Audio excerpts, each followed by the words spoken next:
Bonjour à tous, bonjour Gaëtan, merci beaucoup d'être là aujourd'hui avec moi Bonjour. pour parler d'un sujet qui est passionnant, qui passionne de plus en plus les acteurs majeurs du digital, c'est l'accélération de contenu à l'international. Alors c'est vrai que c'est une tendance qu'on a vue déjà depuis plusieurs années, mais qui s'accélère avec les événements du début d'année. On se rend compte que il faut créer toujours plus de contenu de façon toujours plus importante, de façon plus cohérente. Et on est devant vraiment un gros challenge. On a vu depuis mars qu'au sein des organisations, ce sont les équipes digitales qui sont dans le spotlight. Les organisations se tournent vers ces équipes-là, vers les équipes e-commerce notamment, pour leur demander de créer toujours plus de contenu et d'essayer d'être le relais de croissance, de générer plus de chiffres. Alors par contre, ce monde d'après, comme on l'appelle, bah, il est accompagné d'une accélération aussi de pas mal de phénomènes qui sont difficiles à gérer pour les équipes digitales. La première, elle est simple, c'est l'ultra-segmentation. Donc on voit qu'aujourd'hui, il y a beaucoup plus de cibles qui vont être sur des plateformes très différentes, qui vont demander un contenu très spécifique dans les codes de la plateforme. Et donc il faut aller chercher le consommateur avec le bon message et être sur une spécification, ultra personnalisation du message. Bien sûr, ça s'accompagne de quoi? Ça s'accompagne sur une accélération du contenu. Il faut créer bien sûr plus de contenu qualitatif, mais aussi en quantité, pour pouvoir répondre à ce challenge et pouvoir adresser chacune des cibles et faire en sorte de l'engager. Et enfin, on parle de contenu on demand, on parle d'immédiateté. C'est vrai qu'aujourd'hui, on ne peut plus attendre une semaine avant de lancer une campagne, il faut que ce soit maintenant. Le consommateur, il faut aller chercher au bon moment, au bon endroit, avec le bon message. Et donc, c'est ces trois challenges qui s'accélèrent vraiment et que les marques aujourd'hui doivent adresser.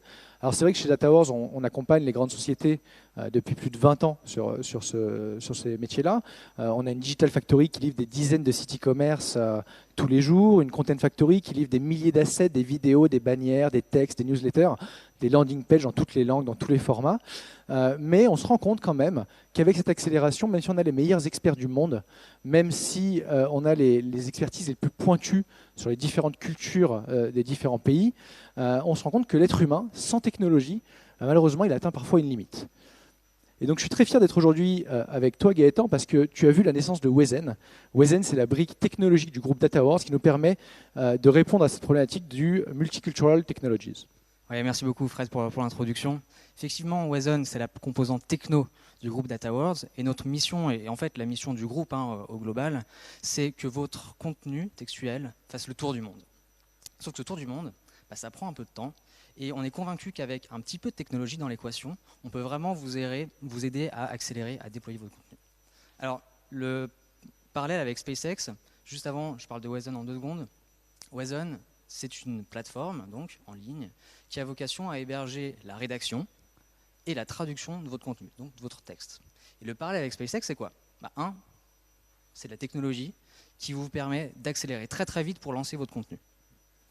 Deux, un peu comme SpaceX, vous savez, qui réutilisent leur booster de sorte à faire plus de lancements et puis surtout à diminuer les coûts.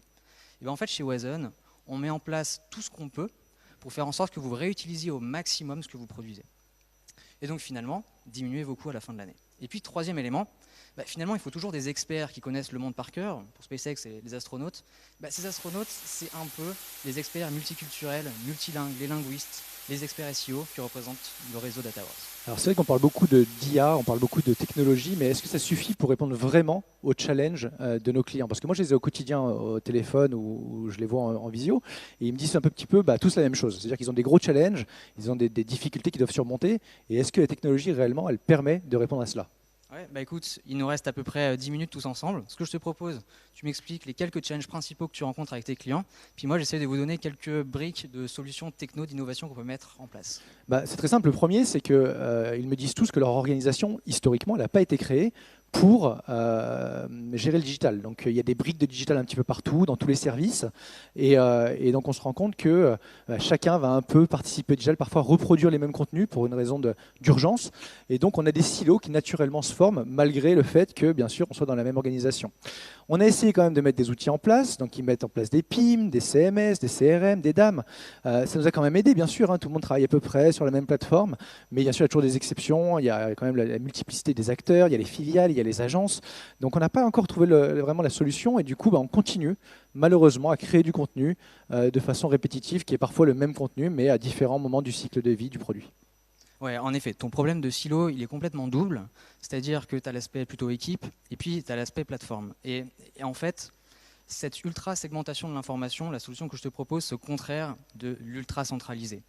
Pourquoi? Déjà d'un point de vue vraiment équipe, process, tu n'as pas forcément de raison de prolonger tes silos organisationnels sur toute la chaîne de production linguistique. Si on parle de services de traduction par exemple, on peut tout à fait mettre les mêmes ressources, les mêmes traducteurs, les mêmes process pour une newsletter ou pour une landing page, même si jamais c'était créé par deux équipes différentes à la base. Puis d'un point de vue techno, c'est là que c'est intéressant. Si jamais tu commences à arrêter de dissocier tes plateformes et que au contraire tu les regroupes dans un seul environnement, Wazon en l'occurrence, tu vas te rendre compte que tu as peut-être 30% de tes contenus qui sont très similaires sur ces plateformes. Par exemple, tu commences à faire, je sais pas, une campagne marketing, tu as une newsletter qui sort, et puis tu crées une landing page spécialement pour un produit en particulier. Tu vas donc parler de tes bénéfices produits pour tes clients. Certainement que c'est exactement les mêmes bénéfices que ceux que tu avais mis dans ton PIM. Donc si jamais, admettons que tu as 30% de contenu que tu peux reprendre, tu n'as pas besoin de les retravailler initialement. Alors, ce travail que tu n'as plus à faire, ces 30%, tu vas les propager sur toute la chaîne de production.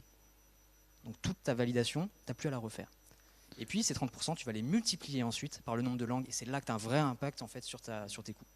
Ok, très bien. Donc du coup, ça a un impact significatif d'économiser 30% de budget de rédaction et de traduction. Après, j'ai un autre challenge qui est hyper important. On parle d'immédiateté, on parle de on-demand. C'est maintenant. Comment je fais, moi, pour lancer une campagne? Aujourd'hui, je mets encore 2 semaines à lancer une campagne. Je te donne un exemple très simple. Quand j'ai un nouveau produit que je veux lancer sur 12 pays, alors déjà, je prends un peu de temps pour valider le contenu avec le chef de produit, avec le légal. Ça, jusqu'à là, tout va bien. Après, je démultiplie par le nombre de filiales. Donc ça veut dire que j'ai mis des semaines à les former sur le PIM pour qu'elles puissent rentrer, le modifier, valider le contenu, suivre le workflow du PIM. Après, je les ai formés sur Sprinkler, parce que sur les réseaux sociaux, c'est un autre outil. Donc, je les ai formés encore pendant des semaines, les 12 filiales, pour qu'elles puissent valider sur Sprinkler. Sur le CMS, je t'avoue, je n'ai pas osé leur donner la main. Donc, je fais un export moi-même du contenu.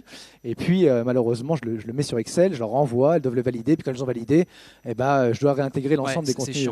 C'est chiant. C'est vrai que c'est pas le. Voilà, je perds beaucoup de temps. En tout cas, j'ai ce fameux temps technique qui est un peu frustrant parce que ce qui pourrait être immédiat en moins de 24 heures, parfois j'ai 2 semaines d'envoi de fichiers et d'échanges avec les différents acteurs. Donc c'est vrai que c'est très très frustrant. Ouais, donc c'est la galère. Plus simple. Tu vois, à gauche, là, tu as ton PIM ou ton CMS. Et puis à droite, tu as Wazon où tous tes linguistes y t'attendent. Si jamais tu veux accélérer vraiment rapidement, la première chose à faire finalement, c'est de te donner les moyens, quand tu as un contenu qui est prêt, de l'envoyer directement instantanément dans la boîte lettre du linguiste. Okay. Comment tu fais ça? Tu as une landing page, une home page qui sort, j'en sais rien, une update. Si jamais manuellement tu dois prendre tous les blocs qui constituent cette page et que tu dois les mettre dans des Excel, laisse tomber. 5 clics, tu utilises le connecteur Wazon à la place, tu sélectionnes ta page, automatiquement le connecteur va comprendre ce qu'il faut regrouper et tout envoyer sur la pipeline Wazon. 5 clics, 5 secondes, le traducteur reçoit une notification et commence à travailler directement.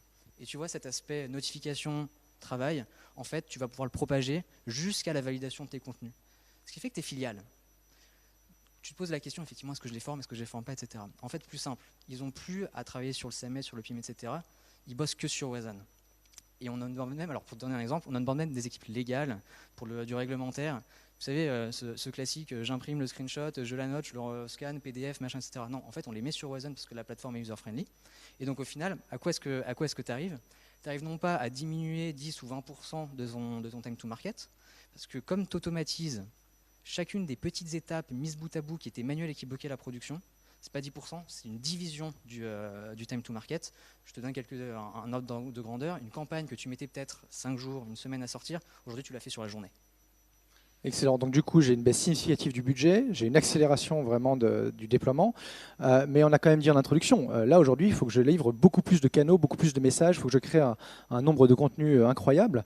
Donc du coup, voilà, moi j'ai créé du contenu spécifique pour un site e-commerce, je crée du contenu spécifique pour Amazon, j'ai les autres e-retailers qui me harcèlent pour me demander du contenu spécifique, je ne parle même pas des réseaux sociaux, donc du coup, on ne parle pas d'augmenter le volume de 30%, on le demande de multiplier par 3, par 4, par 5 pour avoir le message personnalisé envoyé sur la bonne plateforme à la bonne personne.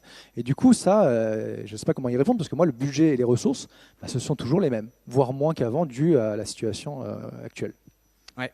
Donc effectivement, ton contenu, tu dois le décliner par langue, par canal.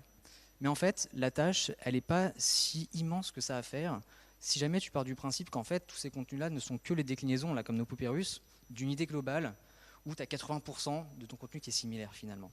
Donc finalement, quand tu as Wazon mis en place, tu vas te focaliser plutôt sur ce qui fait la spécificité de chacun de ces canaux-là. Par exemple, Là, on parle de la rédaction. Sur Wazon, tu as une application de rédaction, Wazon Write, dans laquelle tu peux créer un template multicanal de rédaction où tu vas renseigner 80% des champs qui sont communs à tout le monde, et puis surtout, les champs spécifiques. Par exemple, tu as un titre Amazon. Un titre Amazon, tu dois pouvoir dire, écoutez, les gars, titre Amazon, je reprends le titre qui était le titre de ma copie, mais je vais rajouter tous ces détails qui font la spécificité du ranking sur Amazon. Donc mes détails techniques, etc. Et en fait, ton template, il devient ton brief de rédaction, qui va suivre la tâche pendant toute sa période de vie. Donc tous les problèmes de coordination que tu peux avoir sur des briefs, en fait, c'est simplifié, donc tu gagnes un temps assez dingue là-dessus. Deuxième élément, c'est la rédaction elle-même. En fait, le linguiste qui arrive sur le champ Amazon, la plateforme va lui suggérer quoi faire, notamment quelle terminologie SEO utiliser avec les champs spécifiques Amazon. Au final, qu'est-ce qui se passe? Tu as fait 80% du travail en ayant fait ta copie initiale pour ton site. Si jamais tu rajoutes 10% de travail supplémentaire justement sur ces champs spécifiques, SEO, etc., en fait, ça te permet de décliner 2 fois plus de contenu. Et c'est comme ça que tu arrives à scaler et à augmenter le nombre de canaux sur lesquels tu peux livrer. Ok, donc du coup, ça a l'air de répondre à pas mal de mes problématiques, mais j'ai toujours un stress, c'est qu'on parle de créer du contenu, beaucoup plus de contenu. On parle de le publier sur un grand nombre de plateformes, de toucher des consommateurs toujours plus nombreux, toujours plus engagés. Mais la qualité dans tout ça, parce que du coup, quand on démultiplie le volume, clairement, la qualité va chuter. Ouais, c'est le stress dès qu'on augmente les volumes, tu as complètement raison. On a peur que mes traductions elles vont être approximatives. Mon tone of voice mis à grande échelle, honnêtement, c'est compliqué à gérer. Et puis, c'est certain que je vais avoir des coquilles sur mon site web une fois que c'est mis en ligne, etc. Alors, en fait, tu as quand même 2 solutions pour y répondre. La première, c'est que tu vois, là, tu as un screenshot de ce à quoi ressemble Wazon, je crois que c'est l'interface de traduction, celle-ci. Tu vois, il y a plein de petites choses qui s'allument. Les couleurs, en fait, c'est les problèmes qualité que tu as sur ta copie là, à l'heure actuelle. Et donc, on va te remonter les problèmes linguistiques, les problèmes structurels sur ton contenu. Donc déjà, tu as un premier action item. Deuxième élément, alors on a du contexte, on a des images, mais surtout, on peut avoir un rendu de ce à quoi ressembleront les textes une fois qu'ils sont publiés et mis en ligne. Mais on n'a pas à attendre la phase de QA. Donc, alors même que tu es en train de rédiger ton texte ou de traduire ton texte pour la première fois, tu peux avoir un rendu et voir les problèmes de layout. Deuxième élément, aujourd'hui, c'est quoi les feedbacks? Comment est-ce que tu les récupères sur la qualité de tes contenus? C'est assez simple, en fait, c'est ma filiale japonaise qui m'appelle pour me dire qu'elle n'a pas aimé le terme qui a été utilisé, ou ma filiale allemande qui me dit que ce n'est pas le bon texte dans la vidéo. Ouais. Donc en fait, tu es en réaction une fois que les problèmes sont venus.